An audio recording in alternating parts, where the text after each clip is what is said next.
Hello class, welcome back बच्चों। लो प्यारे बच्चों, स्टार्ट कर रहे हैं नया लेक्चर। बेटा कल हमने थोड़ी सी चर्चा कर ली थी प्रैक्टिकल पोर्शन पे। थ्योरी हम लगभग लगभग जितनी मुझे अभी करानी है वो मैं एक बार करा चुका हूँ, ठीक है ना। बाकी थ्योरी की चर्चा करेंगे जब लास्ट में थ्योरी के कुछ लेक्चर लेंगे। अभी और ज्यादा बात थ्योरी पे नहीं। बेटा कल ना मैंने P and L appropriation account का इंट्रोडक्शन देने की कोशिश करी थी। मैं वहीं से बात को शुरू करूंगा, सब सामने देखेंगे मेरी तरफ।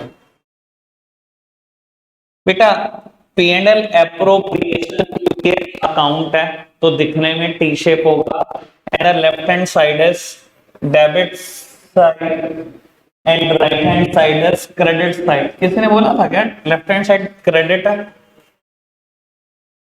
श्रेष्ठ, अच्छा फिर ठीक है, श्रेष्ठ को तो माफी है। तो क्योंकि ये अकाउंट है तो इसके चार कॉलम है। बेटा पहला column particulars, second column is of amount, then particulars, फिर अमाउंट।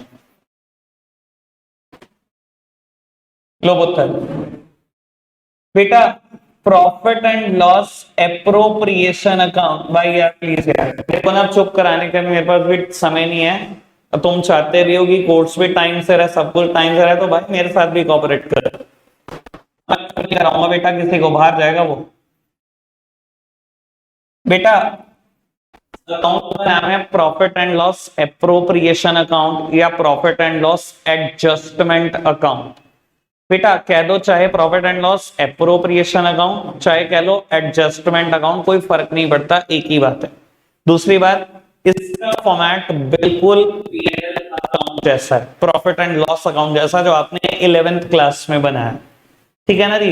इसके नीचे भी बेटा हम एक स्टेटमेंट लिखते हैं, वही लिखते हैं बेटा जिसकी बात है अभी थोड़ी सी इकोनॉमिक्स में करके आए, ठीक है ना जी। सर मैं इसके नीचे लिखूंगा फॉर द पीरियड, कि मैं किस पीरियड के लिए बेटा इसको बना रहा हूं। For the period starting from 1st of April to next 31st of March। कब तक के लिए बना रहा हूं? 1 अप्रैल 2022 से लेकर 31 मार्च 23 के लिए बना रहा हूं, और ये लिखना जरूरी है, हर हाल में लिखना है, ठीक है जी। कोई दिक्कत तो नहीं बेटा। अब मैं आपको एक बात बता देता हूं कि अब चलने कैसे वाली है कहानी, ठीक है। पुराने बच्चों को सबको पता है बेटा, ज्यादातर बच्चे ना अपने साथ ना पेपर में क्वेश्चन लेके जाना चाहते हैं। मैं ज्यादातर बच्चों को देखता हूँ बेटा दिमाग में ना क्वेश्चन सेव करके लेके जाना चाहते हैं। यार मैंने क्वेश्चन किया था, वो ऐसा था, वो मेरे को 4 बार गलत हुआ, 5वीं बार में कहीं जाके ठीक हुआ, और वो क्वेश्चन कैरी करके ले जा रहे हैं भाई साहब जहां जा रहे हैं, वो प्री बोर्ड में कि ये नाज है, ये नाज है, ठीक है ना। ठीक है, ऐसी भी मेंटालिटी होती है, कई बार वर्क भी करती है आपके लिए, पर बेटा मैं हमेशा बोलता हूँ क्वेश्चन नहीं ले जाना अपने साथ। कितने ले जाओगे?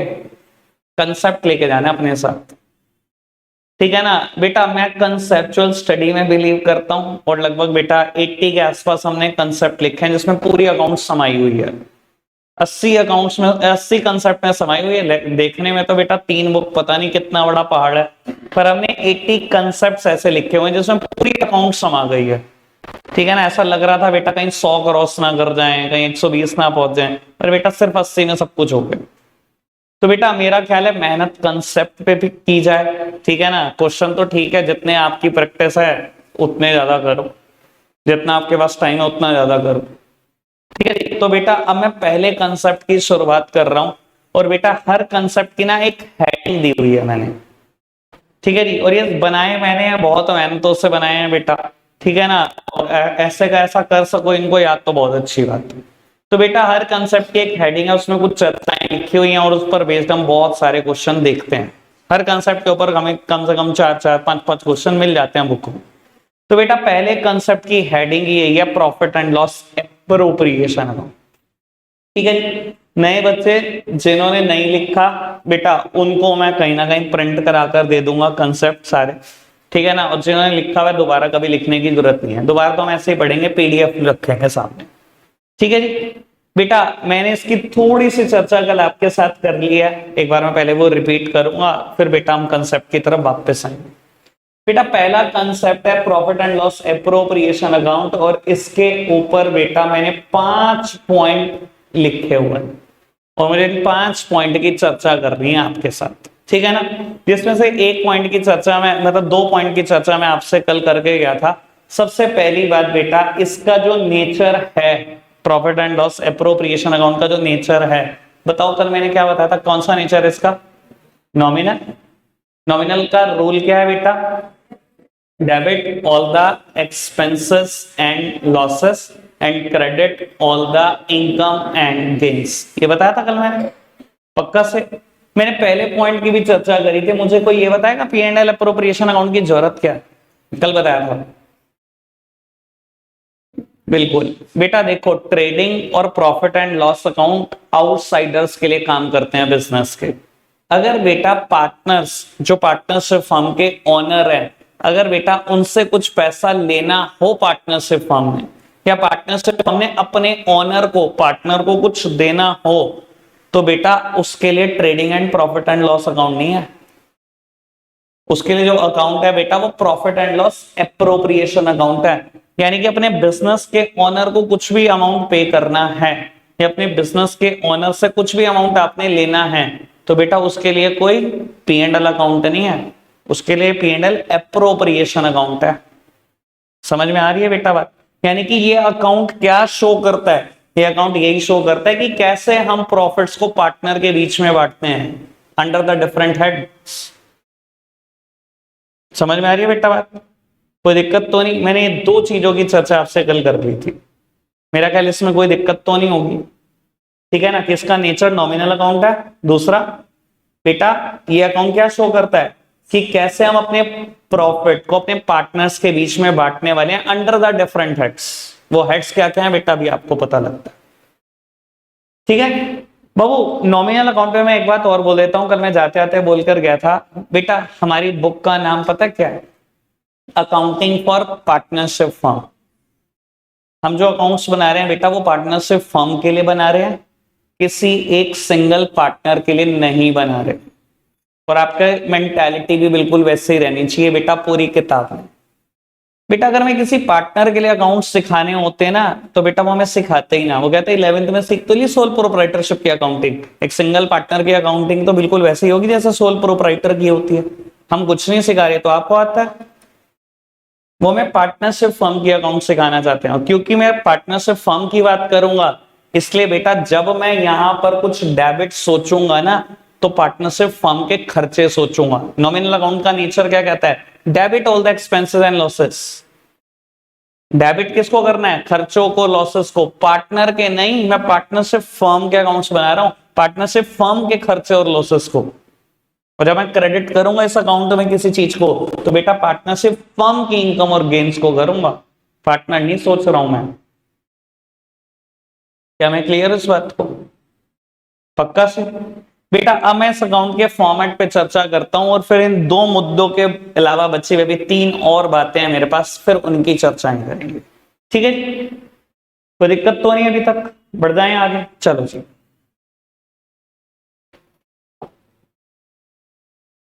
बेटा profit and loss appropriation account की शुरुआत हमेशा बेटा पी एंड एल अकाउंट से ही होती है। कैसे होती है बेटा, सुन लो। आपने बेटा इससे ऊपर 2 अकाउंट बनाए होंगे, एक ट्रेडिंग अकाउंट और एक पी एंड एल अकाउंट। बेटा ट्रेडिंग अकाउंट का रिजल्ट आया होगा या तो प्रॉफिट या तो लॉस। मैं लिख ही देता हूं, दोनों ही की चर्चा कर लेते हैं। बेटा trading and profit and loss account बनाया होगा, 11th में भी बनाया। बेटा या तो उसका रिजल्ट आता है ग्रॉस प्रॉफिट या आता है ग्रॉस लॉस। ठीक है ना जी। बेटा अगर मैं बोलूं ये ट्रेडिंग अकाउंट है ऊपर वाला, और बेटा कहीं ना कहीं नीचे वाला मान लो अगर प्रॉफिट एंड लॉस अकाउंट है, मान लो बेटा यहाँ क्रेडिट साइड में कोई आइटम लिखी हुई है 8 लाख, और यहाँ कहीं डेबिट साइड में आइटम लिखी हुई है 6 लाख। आपको पता है ना अकाउंट की बैलेंसिंग आप कैसे करते हो, सीखा है ना कभी ना कभी। तो बेटा हम क्या करते हैं, हाईएस्ट टोटल को ना दोनों तरफ लिख देते हैं। हम डेबिट साइड का टोटल करते हैं इन रफ, क्रेडिट साइड का टोटल करते हैं इन रफ, और हाईएस्ट को दोनों तरफ लिखने की कोशिश करते हैं। बेटा 6 लाख और 8 लाख, हाईएस्ट क्या है 8 लाख, हमने दोनों तरफ लिख दिया 8 लाख। और कहीं ना कहीं बेटा ये चीज टोटल को रिप्रेजेंट करती है। ये टोटल में लिखा हुआ है 8 लाख, क्या ये 8 लाख है सच में टोटल? नहीं। तो बेटा यहाँ कहीं ना कहीं बैलेंस आ रहा है 2 लाख का, इस बैलेंस का नाम हम ट्रेडिंग अकाउंट में लिखते थे, अगर इस साइड आ जाए तो लिखते थे profit. Why it is known as profit? बेटा when my credit side is greater than debit side, क्योंकि मेरी क्रेडिट साइड डेबिट साइड से बड़ी है, तो बेटा जो रिजल्ट आएगा वो प्रॉफिट तो आएगा, क्योंकि क्रेडिट क्या होती है? सिर्फ इनकम्स एंड गेन्स। डेबिट क्या होते हैं? खर्चे और लॉसेस। अगर मेरी इनकम मेरे खर्चों से ज्यादा है तो जो रिजल्ट होगा वो प्रॉफिट ही तो होगा। बेटा इसका नाम होता था ग्रॉस प्रॉफिट। ट्रेडिंग अकाउंट के रिजल्ट को बोलते थे ग्रॉस प्रॉफिट। ठीक है जी, कोई दिक्कत तो नहीं। और बेटा फिर प्रॉफिट एंड लॉस अकाउंट की शुरुआत होती थी ग्रॉस प्रॉफिट से या ग्रॉस लॉस से। अगर ग्रॉस लॉस होता तो वो इस साइड नजर में आता। ठीक है जी, तो बेटा अब P&L अकाउंट की शुरुआत होती थी ट्रेडिंग अकाउंट के रिजल्ट से, यानी कि इधर ग्रॉस प्रॉफिट और ग्रॉस लॉस। ठीक है ना जी बाबू, जब आप अब इसको प्रॉफिट एंड लॉस अकाउंट में लेकर आओगे तो एक अकाउंट से दूसरे अकाउंट में जाने की कुछ शर्तें होती हैं। कितनी शर्तें? दो। जब भी कोई चीज एक अकाउंट से दूसरे अकाउंट में जाएगी दो शर्तों के साथ जाती है। पहली शर्त क्या है? बेटा चीज अपनी साइड बदले। ये कहां लिखा हुआ है? To side. जब ये जाएगा दूसरे अकाउंट में तो कहां जाएगा बेटा? बाय साइड ही जाएगा। दूसरी बात बेटा, जब ये जाएगा तो अपने नाम से ना जाकर अपने अकाउंट के नाम से जाएगा। यानी कि बेटा जाना किस नाम से चाहिए? By trading account. लेकिन आप बेटा देखते हो एक प्रैक्टिस चलती है, इसको ग्रॉस प्रॉफिट भी बहुत सारे लोग लिखते हैं, जबकि बेटा वो कोई सही चीज नहीं है। ठीक है ना जी, जब भी एक चीज दूसरे एक अकाउंट से दूसरे अकाउंट में जाती है तो बेटा वो दो शर्तों के साथ जाती है। पहली बात वो बेटा अपना नाम बदल देती है, दूसरी बात बेटा वो साइड। कोई दिक्कत तो नहीं? क्या मैं क्लियर हूं इस बात को लेकर? कंफर्म पक्का से? तो बेटा यहां पर पहुंच गया 2 लाख। अब बेटा मैं यहां पर भी कुछ आइटम लिखूंगा, यहां पर भी कुछ आइटम लिखूंगा। मान लो बेटा यहां पर कुछ आइटम लिखी मैंने 5 लाख की।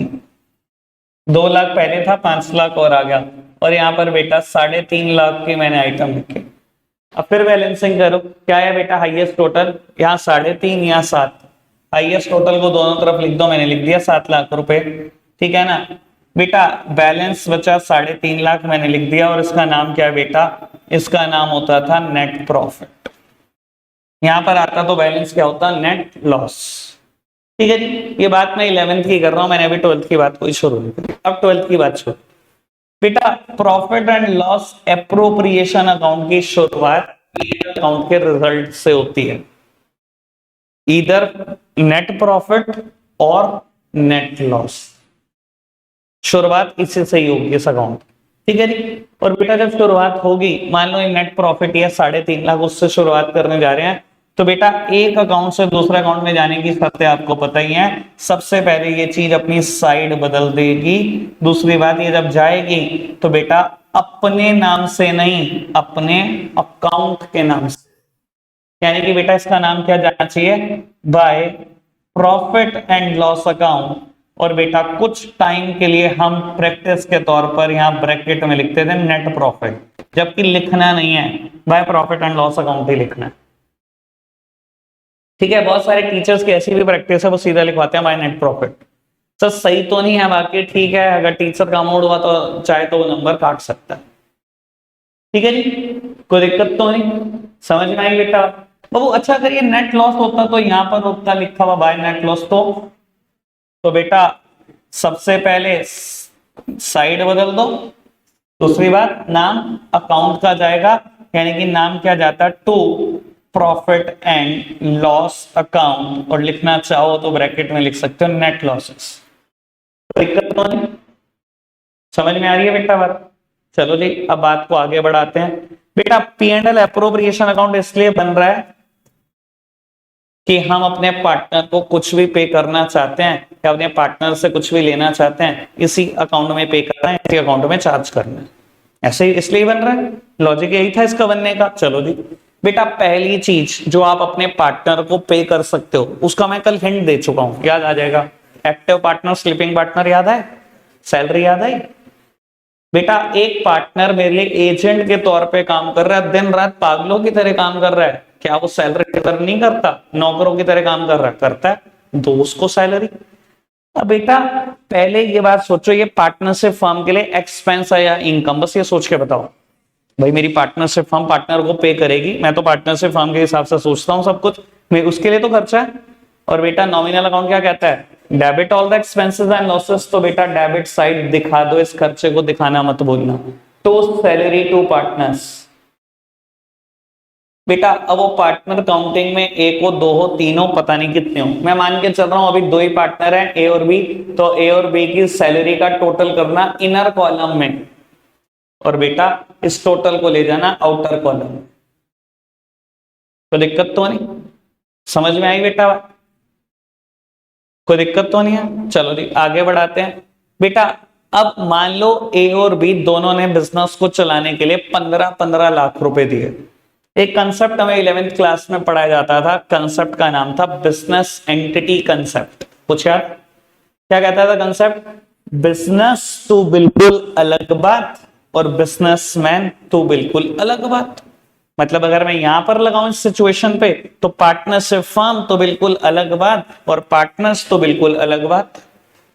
बेटा जब कानून ने हमें अलग अलग मान लिया, तो बेटा जब पार्टनर बिजनेस में कुछ भी इन्वेस्ट करते हैं, पार्टनर ने पार्टनरशिप में कुछ भी इन्वेस्ट करा, पार्टनर सीधी सी बात बोलते हैं, भाई तू कौन, तू तो अलग चीज है, कानून ने बोला हम नहीं जानते तुझे, ब्याज दे फटाफट मेरे पैसों पे। और पार्टनरशिप हम तो बिल्कुल वैसे ही मान जैसे तूने किसी से लोन लिया है, उसने तुझे पैसा दिया है ना बिजनेस शुरू करने के लिए, दे, ब्याज क्यों नहीं देती? तो बेटा पार्टनरशिप फर्म अपने पार्टनर के लगाए हुए पैसे पे खुद ब्याज देती है। अच्छा तूने 15 लाख लगाए, तूने 15 लाख लो, 10-10% ब्याज ले लो, 1.5 लाख रुपए लो, लेके जाओ मुझसे। ये बिल्कुल वैसे ही है जैसे आपने लोन लिया, किसी थर्ड पर्सन से लोन लेते तब भी ब्याज देते हैं ना, तो उनके पैसे भी ब्याज दो, वो भी तो अलग ही है। बिजनेस एंटिटी कंसेप्ट है ऐसा मुझे कहा, ठीक है? तो बेटा आप ब्याज दे रहे हो, दो ब्याज, क्योंकि आप ब्याज दे रहे हो तो बेटा पार्टनरशिप फर्म के लिए एक्सपेंस है, और बेटा सारे एक्सपेंसेस कहां जाएंगे?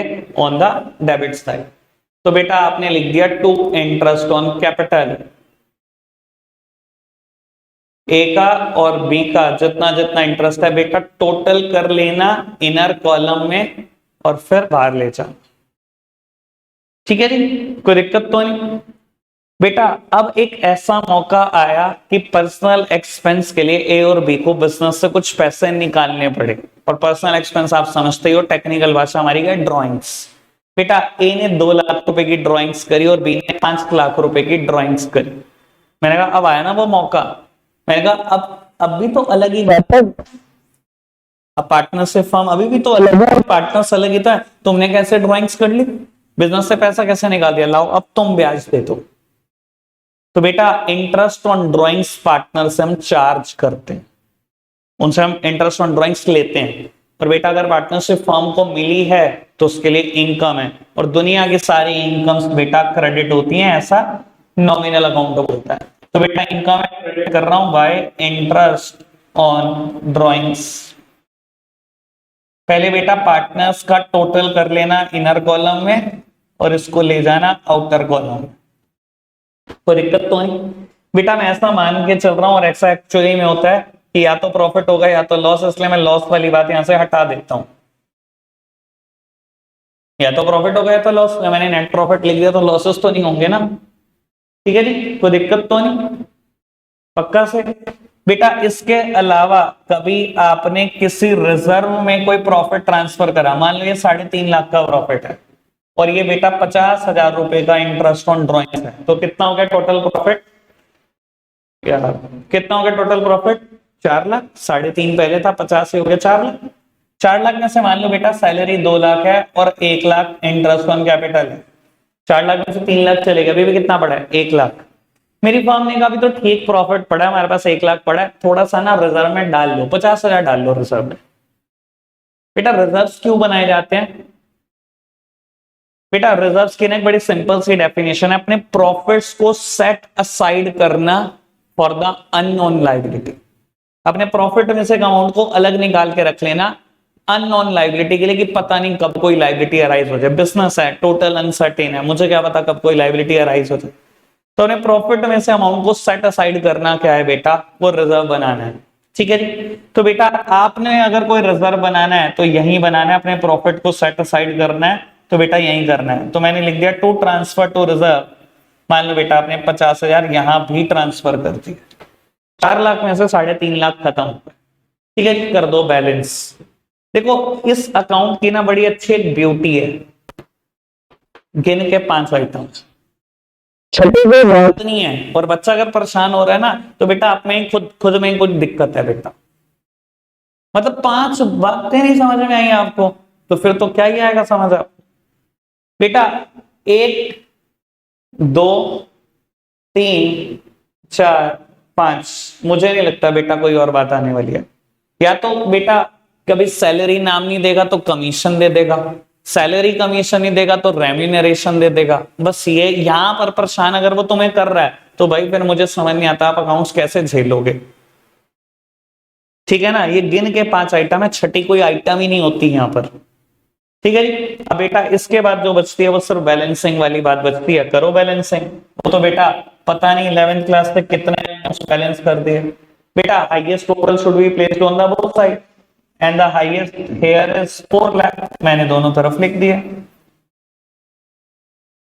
बेटा। 4 में से 3.5 गए, कितने बचे 50, बेटा कर दो ना बैलेंस, लिख दिया बेटा 50, हो गया बैलेंस। बेटा क्या लिखेंगे बैलेंसिंग के लिए, यहां हम लिखेंगे to profit transfers to partners capital account.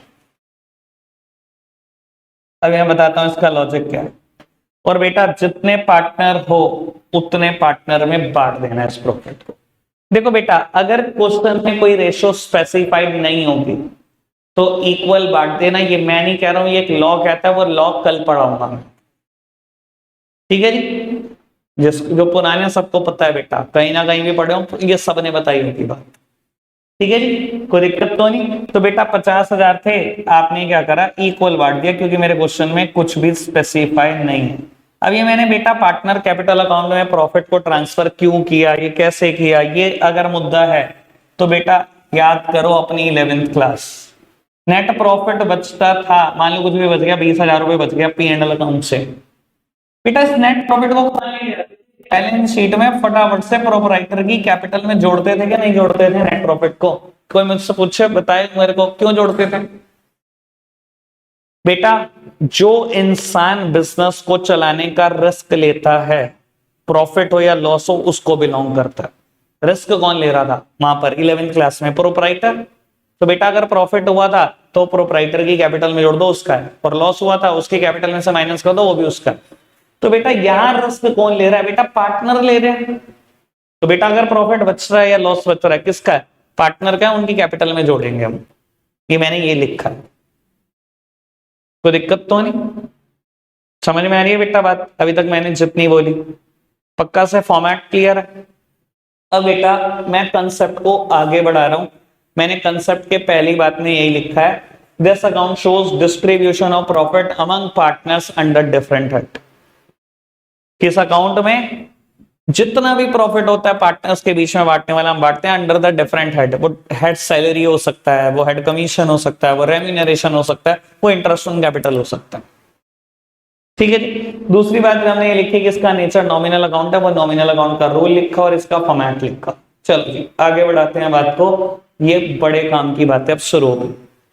बेटा पढ़ो क्या लिखा है, if any item of profit and loss account is given then firstly prepare profit and loss account then profit and loss appropriation account। लो जी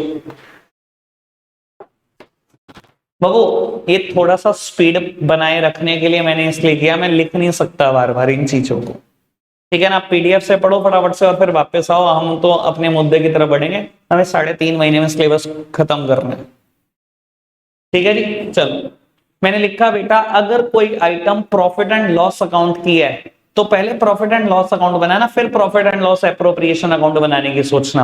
अब बच्चा बड़ा कंफ्यूज होकर परेशान हो क्या, भैया मेरे को कैसे पता लगेगा कि प्रॉफिट एंड लॉस एप्रोप्रिएशन की नहीं है तो P&L अकाउंट की आइटम है। बेटा पता कैसे नहीं चलेगा, अगर किसी भी एक्सपेंस या इनकम में पार्टनर का नाम ही नहीं है तो बेटा वो बड़ी सीधी सी बात है P&L की आइटम है, क्योंकि अगर पार्टनर का नाम है तो वो आइटम कहां जाएगी, प्रॉफिट एंड लॉस एप्रोप्रिएशन में जाएगी।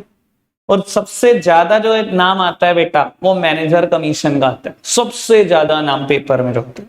अगर आ गया मैनेजर की कमीशन है, भाई पी&एल एप्रोप्रिएशन अकाउंट में खर्चे और इनकम पार्टनर से रिलेटेड जाते हैं। अगर मैनेजर का नाम आ गया तो कहां जाएगा, वो पी&एल अकाउंट में ही जाएगा। समझ में आ रही है बेटा बात, कोई दिक्कत तो नहीं। तो बेटा इस चीज को एक्सप्लेन करने के लिए मैं एक एग्जांपल फ्रेम कर रहा हूं, ठीक है जी। सब सामने देख रहे हैं, एग्जांपल करते हैं अच्छे से। मान लो बेटा मुझे क्वेश्चन देता है नेट प्रॉफिट, कोई भी फिगर समझ लो, 1,20,000, salary of partner A, partner B 20,000, 24,000, interest on capital A को पे किया, बी को पे किया 15,000, 11,000, और बेटा कहता है मैनेजर्स कमीशन 6,000। ये बेटा उसने मुझे क्वेश्चन दिया, वो स्मार्टली क्या करेगा बेटा, ये क्वेश्चन फ्रेम करने के बाद नीचे एक बात लिखेगा, prepare profit and loss appropriation account. वो कभी नहीं कहेगा पी&एल अकाउंट बना के दे, वो कहेगा प्रिपेयर पी&एल एप्रोप्रिएशन अकाउंट। अब समझदारी सारी आपकी है बेटा। उसने मुझे पी&एल एप्रोप्रिएशन अकाउंट बनाने को कहा, क्या बेटा ये पी&एल एप्रोप्रिएशन अकाउंट की आइटम है? जी बिल्कुल है, पार्टनर से रिलेटेड खर्चा है। क्या ये बेटा पी&एल एप्रोप्रिएशन की आइटम है? जी बिल्कुल, पार्टनर से रिलेटेड खर्चा है। क्या ये पी&एल एप्रोप्रिएशन से रिलेटेड आइटम है? मैनेजर की कमीशन कब से आने लगी भाई पी&एल एप्रोप्रिएशन अकाउंट में? मैंने गिनवा दी, 5 आइटम जाती हैं, छठी जाएगी नहीं भाई। तो बाबू ये कहां जाती है, ये प्रॉफिट एंड लॉस अकाउंट में जाती है। तो क्या करना पड़ेगा, पहले प्रॉफिट एंड लॉस अकाउंट बनाना पड़ेगा। देखो मैं आपको ये भी बताऊंगा कि टीचर्स डायरेक्ट कैसे कराते हैं इस चीज को, बट डोंट ट्राई इट, क्योंकि बेटा पेपर में ना आपका टाइम बर्बाद अकाउंट बनाने में नहीं होगा, जिस चीज को आप 11th क्लास तक रोते रहते हो। सीबीएसई की शीट में अकाउंट बने बनाए हैं, आपको सिर्फ नाम लिखना, ऊपर पी&एल अकाउंट, वो बना हुआ है अकाउंट। सब अकाउंट बने हुए हैं, पूरे लेजर, पूरे जर्नल एंट्री के फॉर्मेट बने बनाए हैं, आपको कुछ भी नहीं करना वहां। तो डोंट यूज एनी शॉर्टकट, ठीक है जी। और बेटा एक बात और, मैं अगर भूल भी जाऊं तो मुझे आपने याद करानी है बेटा। हम जब टेस्ट की थोड़ी सी तैयारी करेंगे, प्रिपरेशन करेंगे, तो मुझसे हमेशा याद कराना मुझे कि शीट वो वाली देना भैया, प्रिंटेड वाली, क्योंकि अचानक से बम बड़ा तगड़ा फूटता है। और मैं पेपर से तैयार कराने, मतलब जो पेपर से पहला वाला लेक्चर होता है, बिल्कुल लास्ट डे लेक्चर होता है, मैं बताता हूँ कि क्वेश्चन कौन सा क्वेश्चन देख के कहां कहां अटेम्प्ट करना है।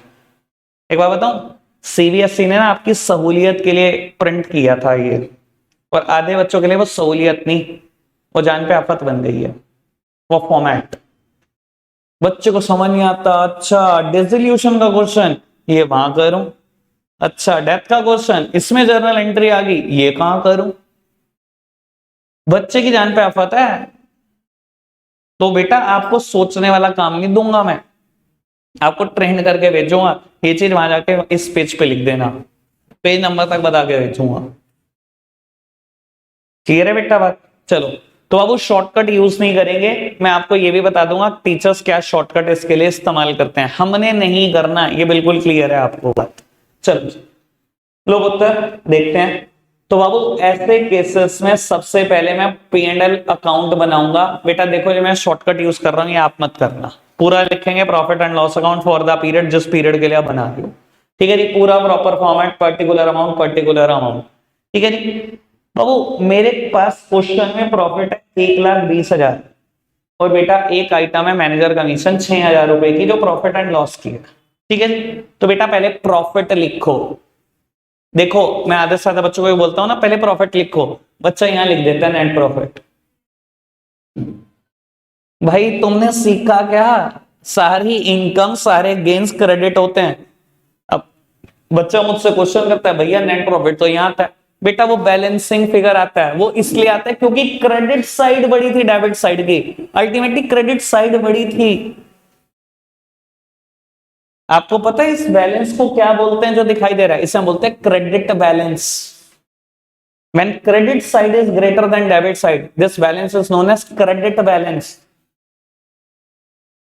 ठीक है ना? Don't tell me net profit यहां लिखोगे आप, ठीक है जी। तो बाबू मैंने लिख दिया बाय नेट प्रॉफिट, कितने का प्रॉफिट था? 1,20,000 का। कोई दिक्कत तो नहीं बेटा। मैनेजर की एक सेकंड बेटा, मैनेजर की कमीशन थी, तो मैनेजर्स कमीशन, दुनिया के सारे खर्चे डेबिट होते हैं बेटा, मैं डेबिट साइड ही लिख रहा हूं। तो मैनेजर्स कमीशन 6,000 आपने एक्सपेंस लिख दिया बेटा, कर दो balance. Highest total should be placed on the both sides and highest is 120। Balance करने के लिए बेटा आ गया आपके पास 1,14,000 नेट प्रॉफिट। कोई दिक्कत तो नहीं? बनाओ जी बेटा P&L एप्रोप्रिएशन अकाउंट, पूरा लिखना है आपको, शॉर्टकट नहीं। P&L एप्रोप्रिएशन अकाउंट किस पीरियड के लिए बना रहे हो वो लिखना है। अकाउंट बने बनाए हैं पेपर में, कोई मेहनत नहीं है, ये लिखो ये लिखो, खत्म होगी कहानी। ठीक है जी बेटा। शुरुआत कैसे होती है इस अकाउंट की? इधर फ्रॉम नेट प्रॉफिट और फ्रॉम नेट लॉस। एक तो हो गई बेटा, नेट प्रॉफिट है, ले जाओ दूसरे अकाउंट में, एक अकाउंट से दूसरे अकाउंट में जाने की शर्तें आपको क्लियर है। साइड बदल दो, नाम अकाउंट का आएगा bye profit and loss account में ब्रैकेट भी नहीं लिख रहा, गलत आदत आपको नहीं डाल रहा।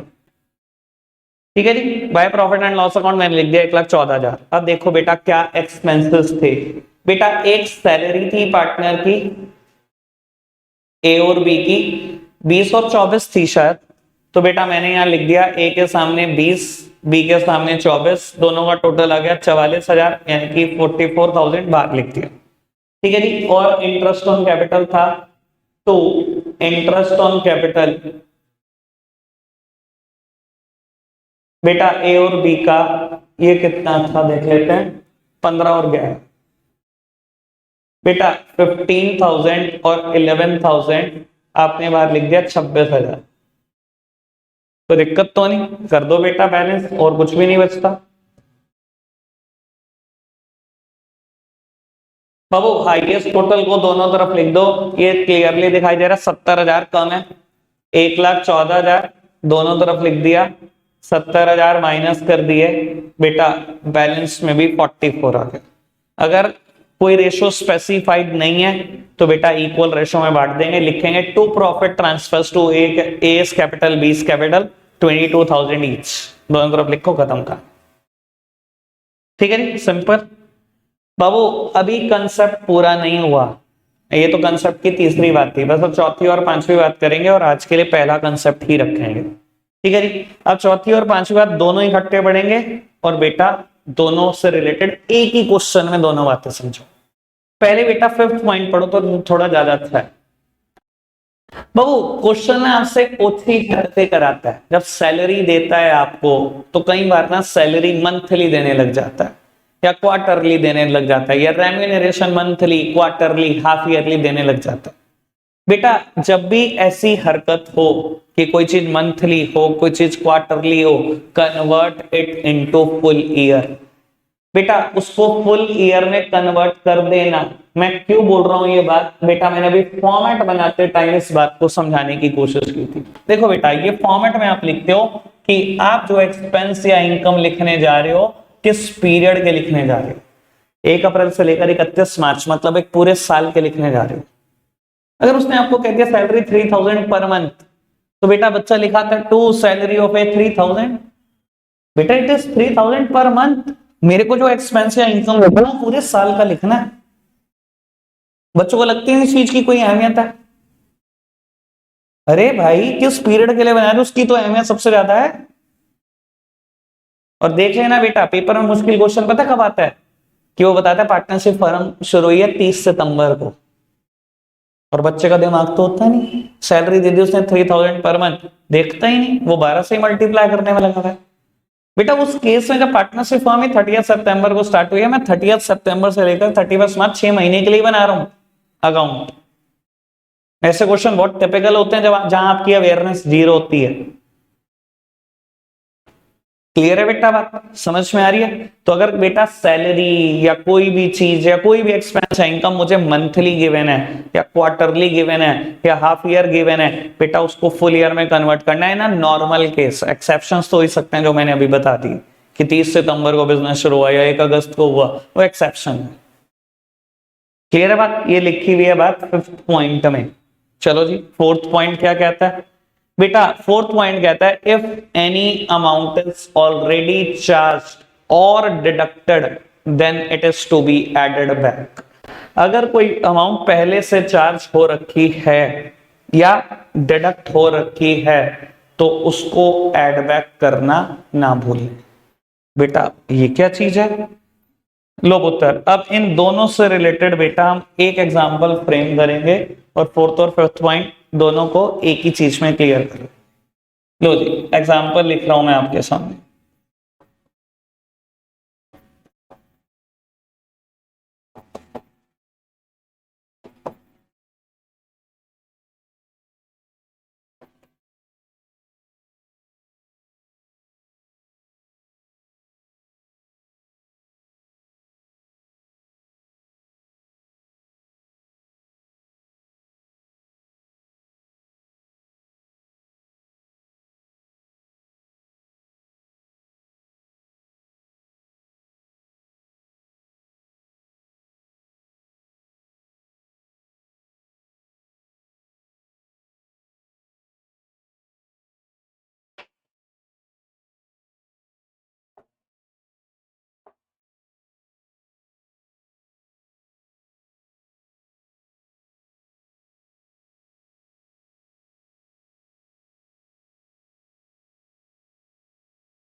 लो पुत्र, सामने देखना बेटा।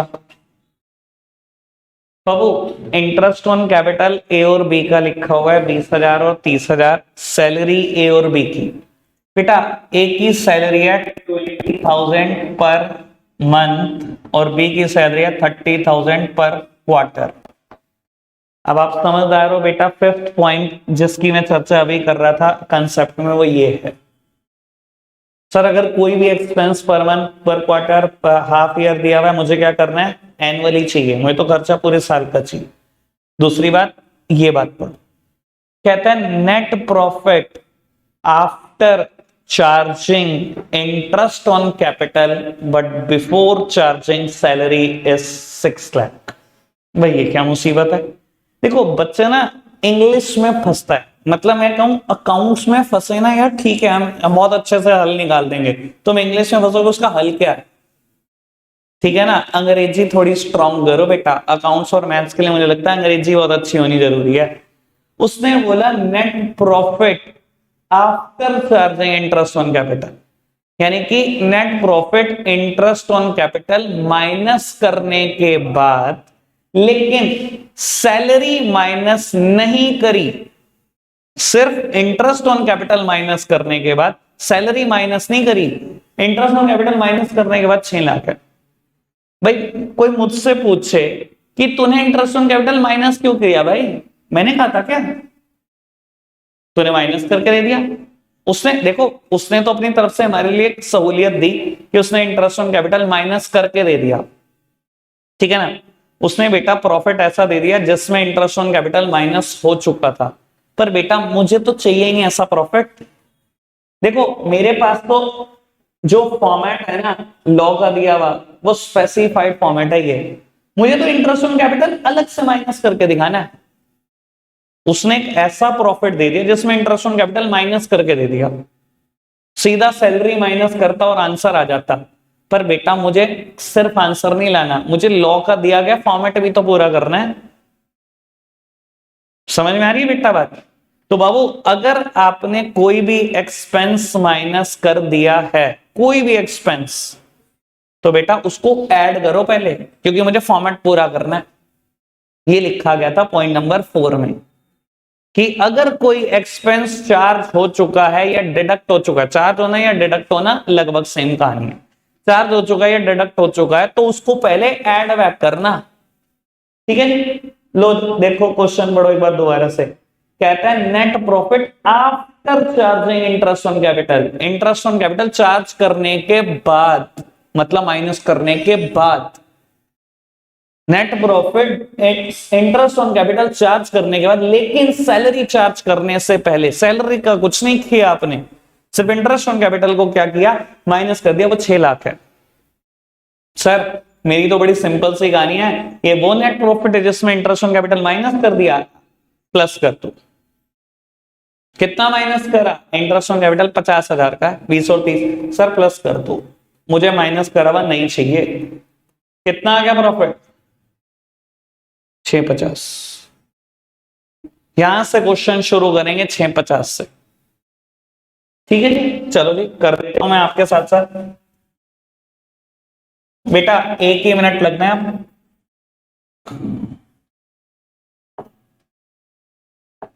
Bye profit and loss account 6.5 lakh, please 6 lakh मत लिखना, इंटरेस्ट ऑन कैपिटल माइनस करने के बाद है वो प्रॉफिट, मुझे कुछ भी माइनस नहीं करना, मुझे तो सब शुरू से चाहिए नेट प्रॉफिट जिसमें कोई खर्चा माइनस ना हो, ठीक है जी।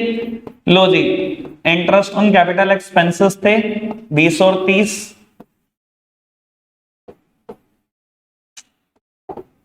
मुझे क्वेश्चन ने ना यहां तक पहुंचाया हुआ था, इस 6.5 में से ये 50 माइनस करके 6 लाख दिए हुए थे, लेकिन मुझे इंटरेस्ट ऑन कैपिटल को रिप्रेजेंट करना होता है लॉ के रिक्वायरमेंट के हिसाब से, तो पहले मैंने वो 50 ऐड करे, फिर खुद माइनस करके दिखाया, ठीक है। चलो जी सैलरी, बेटा सैलरी में एक पेज है, आपको पता है क्या है, लिख दो 20,000 30,000, वो भी हो जाएंगे 50,000, 50 और 50 मैच कर गया, सही है आंसर हमारा।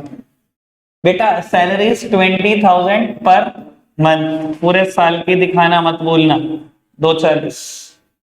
बी की सैलरी 30,000 पर क्वार्टर, बेटा एक साल में 4 क्वार्टर होते हैं, क्वार्टर मतलब बेटा a period of a group of 3 months, ठीक है ना। 3 महीने के पीरियड को हम क्वार्टर बोलते हैं। 3 महीने कितनी बार आते हैं एक साल में, 4 बार ही तो आते हैं, अप्रैल टू जून, जुलाई टू सितंबर, अक्टूबर टू दिसंबर, जनवरी टू मार्च।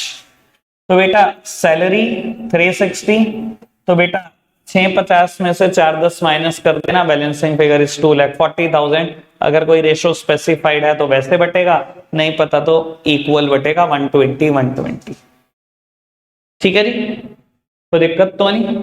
आज के लिए रखेंगे इतना ही प्यारे बच्चों, बाय बाय।